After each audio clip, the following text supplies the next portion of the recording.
বাজানোর আগে আমাদের দেখতে হবে কি করে বস্তুটাকে হোল্ড করতে হবে, বিকজ গ্রিপ প্রপার না হলে ঠিকঠাক বাজবে না। তো এই গ্রিপটা হচ্ছে, যেহেতু এটা ছোট জিনিস, তাই এই বেন্ডটাকে আমরা থাই সাপোর্ট নিতে একটু প্রবলেম হবে, ইনিশিয়ালি একটু প্রবলেম হবে। আমরা কি করব, এই পার্টটাকে আমরা আমাদের এই যে রাইট থাই আছে, রাইট থাইতে নেব। আর আমরা এই হাত দিয়ে ঠিক এইখান থেকে এটাকে এইভাবে ধরবো, হ্যাঁ। আর লেফট হ্যান্ডটা ফ্রি রাখবো, লেফট হ্যান্ডের উপর কোনো বার্ডেন রাখবো না, যাতে গিয়ে মানে হাতটা ঠিক করে মুভ করতে পারে।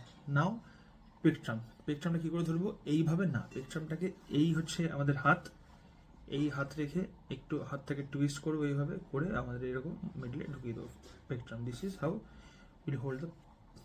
আচ্ছা, আগে বলে নিই, এগুলো হচ্ছে একটা ফ্রেট। এই যে বক্সটা, ইচ অফ দ্য বক্সেস আর different frets, okay. So the first box is first fret, then second fret, third fret, fourth fret, এবং সো অন। তারপর সো ফার্স্ট ফ্রেটে আর 4টে স্ট্রিং রয়েছে, 4টে স্ট্রিংয়ের এটা স্ট্রিং নাম্বার 1, নিচ থেকে স্ট্রিং কাউন্ট সবসময় নিচ থেকে স্টার্ট হয়, 1 2 3 4। তাই প্রত্যেকটা স্ট্রিংই প্রত্যেকটা ফ্রেটের ওপর দিয়ে গেছে, তাহলে আমাদের কি করতে হবে, স্ট্রিং আর ফ্রেট প্রেস করতে হবে। মানে আমি যদি এইটা প্রেস করি, আমি যদি ফার্স্ট স্ট্রিংটা এখানে প্রেস করি, তাহলে এটা কোথায় প্রেস করলাম, first string on first freight press করলাম। আমি যদি এই ফিঙ্গারটা এখানে প্রেস করি, তাহলে আমরা কোথায় প্রেস করলাম, ফার্স্ট স্ট্রিং প্রেস করলাম, বাট তখন ফ্রেটটা হয়ে যাচ্ছে সেকেন্ড ফ্রেট হয়ে যাচ্ছে, okay. So now what will do, will press and will play the same string, আমরা এখানে বাজাবো। আচ্ছা, যদি প্রথমে এইটা ইচ্ছা করেই করলাম যাতে এই যে সাউন্ডটা, যদি এই সাউন্ডটা আসে, তার মানে কি the amount of pressure is not right, তাহলে এখানে আমাদের আর একটু প্রেশার ক্রিয়েট করতে হবে, and then will play like this is the perfect sound. মানে এই সাউন্ডটাই আমাদের অ্যাচিভ করতে হবে, ঠিক আছে। হলো।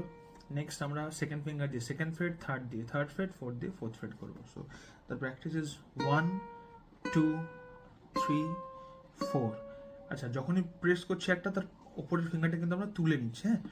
1 2 3 4 4 3 2 1 অ্যাসেন্ডিং, তার সাথে হচ্ছে গিয়ে কি বলে ডিসেন্ডিং, বোথ করবো। 1 2 3 4 4 3 2 1। আচ্ছা, আরেকটা ইম্পর্টেন্ট নোট, এইভাবে না, ফিঙ্গার সবসময় এইভাবে থাকবে, এইভাবে, ওকে। আর থামটা, লেফট হ্যান্ডের থামটা থাকবে এখানে সাপোর্ট, এই যে এখানে সাপোর্ট থাকবে, ঠিক আছে। সো 1 2 3 4 4 3 2 1। আমাদের টার্গেট হচ্ছে এইটাকে প্রথমে স্পিড নয়, প্রথমে সাউন্ডটা প্রমিনেন্ট করা, যাতে এই ধরনের এরকম ধরনের সাউন্ড না হয়, পুরো প্রপার এরকম সাউন্ড আসে। তারপর আমরা এটাকে স্মুথ করবো লাইক দিস।